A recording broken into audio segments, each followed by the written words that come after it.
Jasmine, তোমার কাছে আমি হাত জোর করছি, বন্ধ করো এসব।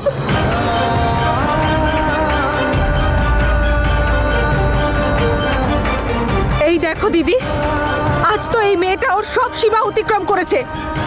তোকে তো আমি তোমার মাথা ঠিক আছে তো? সবাই চুপ করো, একদম চুপ। আমি যেদিন তোর শর্ত মেনেছিলাম, আমি ভেবে নিয়েছিলাম যে নিজের সম্মান বিক্রি করে দিচ্ছি। যে মানুষ নিজের বাবা মা স্ত্রী সন্তানের মাথার ছাতা হয়ে থাকতে পারে না, সে নিজের সম্মান কি বাঁচাবে? নে বল, কার থাপ্পড় খেতে হবে আমাকে? বাবা বাবা বাবা, কি বলছেন আপনি? ওর তো মাথা ঠিক নেই, কিন্তু আপনি শোন মা তনু, তুই ওর জন্য নিজের মনকে ছোট করিস না। ওর থেকে আর কি বা আশা করা যায়? আমি জানতাম তুই এই বাড়িতে এলে এই সবই করবি। অমৃত, নে মার আমায়। বাবা, কি বললাম? মারবি তো? কি বলছি তোকে? মার আমাকে। ওনার গালে চড় মারার আগে তোকে আমার গালে চড় মারতে হবে।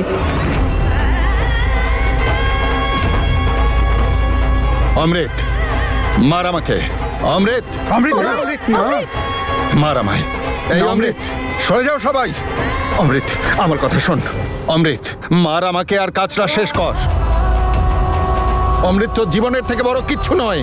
আমি আগেই অর্ধেক বাড়ি ওর নামে করে দিয়েছি, আর তুই তোর পুরো জীবন নষ্ট করেছিস ওকে বিয়ে করে। তাহলে আমার আর সম্মান কিসের? আমায় মারলে আমার সম্মান আর কিছু কমবে না। নে মার। আমি তোমাকে মারতে পারবো না বাবা, আমি এত বড় পাপ করতে পারবো না। তার আগে আমি নিজেকে শেষ করে দেবো। নে অমৃত, মার। এক্সকিউজ মি গাইস, তাড়াতাড়ি করো অমৃত, আমার কাছে কিন্তু সময় খুব কম। জেসমিন প্লিজ, আমাকে অন্য যে কোনো কাজ আমি বলো। ঠিক 5 পর্যন্ত গুনবো। মার আমায় আর কাজ শেষ কর। 2 শুনতে পাসনি তুই? মার আমাকে। 3 নে মার আর কাজটা শেষ কর। 4 কি বলছি তোকে? মার আমাকে। মার আমাকে আর কাজটা শেষ কর। মার আমাকে। মার, বাবা! মার। বাবা আমাকে মার, বাবা, মার আমাকে। কি করছো?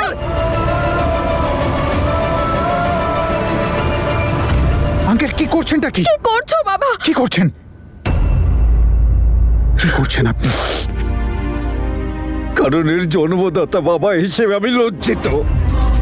এর বাবা হয়ে আমি জীবনে যে পাপ করেছি, তার এই শাস্তিটাই আমার পাওয়া উচিত। আর যদি কাউকে অসম্মানিত হতে হয় না, তাহলে সেটা আমার হওয়া উচিত। কারণ ওর মতো একটা মেয়েকে জন্ম দেওয়ার মতো পাপ করেছি আমি। তাই আজ যদি কেউ অপমানিত হয়, তাহলে ওর বাবাকেই হতে হবে। কারণ মেয়েটাই এই রকমই। আরে এর এইরকম আচরণ দেখার আগে আমি শেষ হয়ে গেলাম না কেন? আমি তো এখানে তনুর খবর নিতে এসেছিলাম, কিন্তু আমি জানতাম না যে এখানে এইরকম অসভ্য আচরণ শুরু করে দিয়েছে। বাবা না, বাবা না, বাবা না। চোর তো ওর গালে পড়া উচিত বাবা, আর তখনই পড়া উচিত ছিল যখন ছোটবেলায় ওই সব কাণ্ড করতো। কিন্তু না, তখন হয় আমি না হয় মা ওর কুকর্মগুলোকে ঢেকে রাখতাম, আর তুমি ছেলে মানুষ ভেবে ক্ষমা করে দিতে। যদি তখন ওকে চড় মারা হতো, তাহলে আজ এই দিনটা দেখতে হতো না। তোকে যখন আমি দেখি না জেসমিন, তখন তোর জন্য আমার মুখ থেকে শুধু যেন অভিশাপ বেরোতে চায়। অভিশাপ। সারা জীবন তুই ভালোবাসা আর সম্মানের জন্য কষ্ট পাবি। সারা জীবন তুই একটুখানি শান্তির জন্য ছটফট ছটফট করবি। জেসমিন, জেনে রাখ,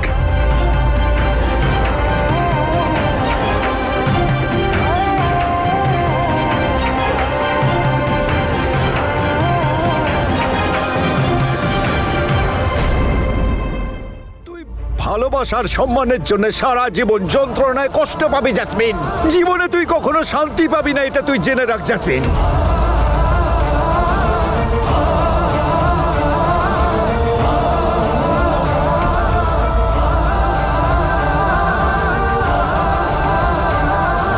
জীবনে কোনোদিন শান্তি পাবি না তুই। বাবা শান্ত হও।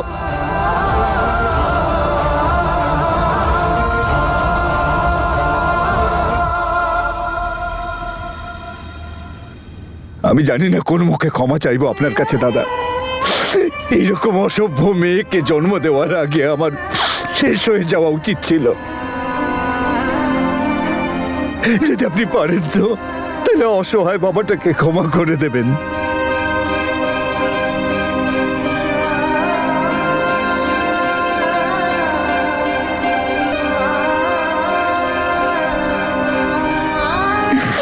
ক্ষমা করে দেবেন আপনি আমাকে।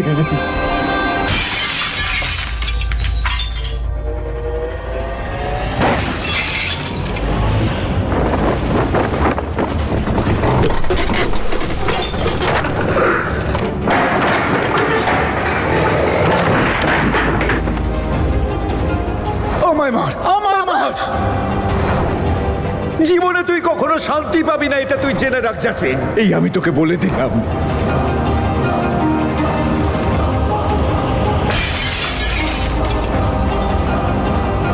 Jasmine, jasmine please control yourself. ছাড়ো আমাকে! বাবার সাহস কি করে হলো এতগুলো লোকের সামনে দাঁড়িয়ে আমাকে অপমান করার? হ্যাঁ, আমি জানি ঠিক ঠিক ওই তনুই বাবাকে এখানে ডেকে পাঠিয়েছে। Jasmine control yourself please please. Shut up! তুমি আমাকে এত সহানুভূতি দেখাচ্ছ কেন বলো তো? বাইরে ওই মহিলাগুলোর হাত থেকে আমাকে বাঁচালে। আমি তোমার বাবাকে চড় মারতে বললাম, তা সত্ত্বেও তুমি এখানে এসেছো আমাকে শান্ত করতে। কেন বলো? কারণ যাই হোক না কেন তুমি তো আমার ওয়াইফ, তাই না? স্বামী হিসাবে আমার কর্তব্য তোমাকে বাঁচানো, আর আমি তোমাকে প্রবলেমের মধ্যে কি করে ছাড়তে পারি? চুপ! আমার মুখে না কোথাও বোকা লেখা নেই। তুমি কেন এখানে আসছো এই কথাগুলো বলতে সেটা আমি খুব ভালো করে জানি। তুমি আমার সাহায্য করতে আসছো কারণ তুমি আমাকে ভয় পাও। তোমার মনে হয় আমি তোমাকে জেলে পাঠিয়ে দেবো, তোমার ফাঁসি হয়ে যাবে, সেই জন্য আমার আশেপাশে ঘুরছো। তোমার কি মনে হয় আমি কিছু বুঝি না? তোমার যা ভাবার তাই ভাবো, কিন্তু সত্যি কথা এটাই হলো, যাই হোক না কেন তুমি আমার ওয়াইফ, আর আমি তোমার সাথে আছি। হ্যাঁ, আমি তোমাকে ভয় পাই। প্লিজ আমি তোমাকে রিকোয়েস্ট করছি যে ভুলে যাও পুরনো কথাগুলোকে, নতুন জীবন শুরু করা যাক। মা বাবাকে আর কষ্ট না দিয়ে let's start a new life please.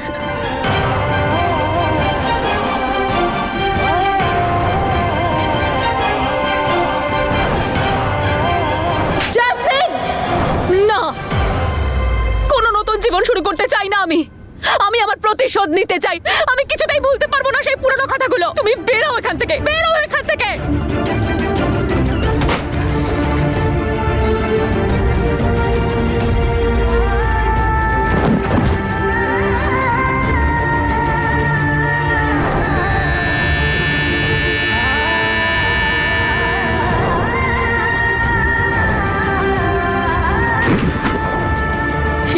আমাকে ভেঙে ফেলতে চাইছে, দুর্বল করে দিতে চাইছে, কিন্তু এত সহজে আমি এটা হতে দেব না।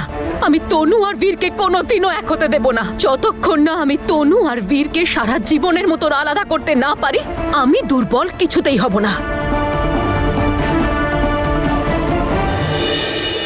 আজ থেকে এই বাড়ি দুটো ভাগে বিভক্ত, আর যদি আপনাদের মধ্যে থেকে কেউ চেষ্টাও করে ওর দিকে যাওয়ার, তাহলে ও না এই দিককার থাকবে না ওই দিককার। চলো অমৃত, টেনে একটা চড় মারো তোমার পূজনীয় বাবাকে। আমি জানি না কোন মুখে ক্ষমা চাইবো আপনার কাছে দাদা। এইরকম অসভ্য মেয়েকে জন্ম দেওয়ার আগে আমার শেষ হয়ে যাওয়া উচিত ছিল।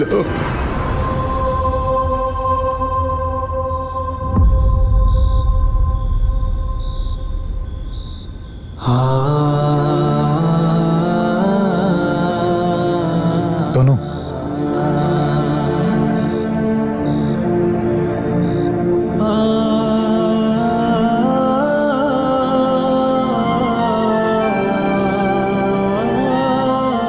তুমি এখানে কেন এসছো বীর?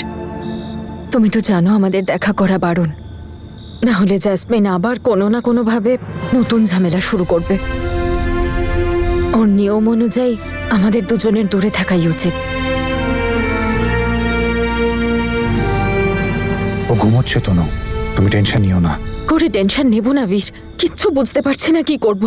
একটা মেয়ে আমাদের সবাইকে নাস্তানাবোধ করে দিচ্ছে, কাউকে সম্মান করে না, না বড়দের না ছোটদের।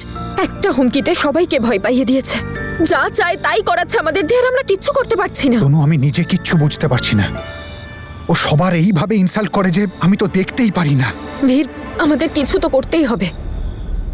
আমরা ওর রুমটা খুঁজে দেখি, হতে পারে আমরা এমন কোনো প্রুফ পেয়ে গেলাম যাতে ও অমৃতকে আর ভয় দেখাতে পারবে না আর ওর প্ল্যানটা নষ্ট হয়ে যাবে।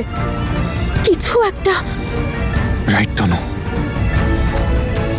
কিন্তু আমরা জ্যাসমিনের রুমের তল্লাশি নেব কি করে? ও তো 24 ঘন্টা বাড়িতেই থাকে, আর আমরা তো ট্রাই করে ফেলেছি। আর ও যদি বাইরেও যায়, রুমে তালা লাগিয়ে যায়, চাবিটাও নিজের সাথে নিয়ে যায়। আমাদের জ্যাসমিনের রুমটা তখনই খুঁজতে হবে যখন ও ঘরে থাকবে। এমন কিছু করতে হবে যাতে ওর মনটা অন্যদিকে থাকে আর আমরা লুকিয়ে কাজটা সারতে পারি। কিন্তু কি করে? তনু, তুমিই তো বলো যে সব প্রবলেমের একটা সলিউশন থাকে। সব প্রবলেমের একটা সলিউশন থাকে। তনু,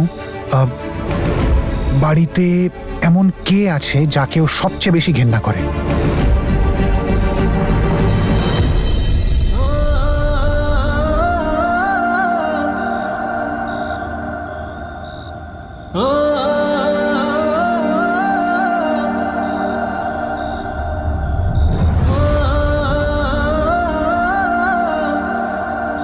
আমাদের দুজনকে। আমাদেরও একসাথে দেখতে পারে না। এক্স্যাক্টলি। আর আমরা দুজনে একসাথে হয়ে ওর উদ্দেশ্য ভেস্তে দিতে পারি। তনু, আমার কাছে না একটা আইডিয়া আছে, কিন্তু তার জন্য বাড়ির সবার হেল্পের দরকার।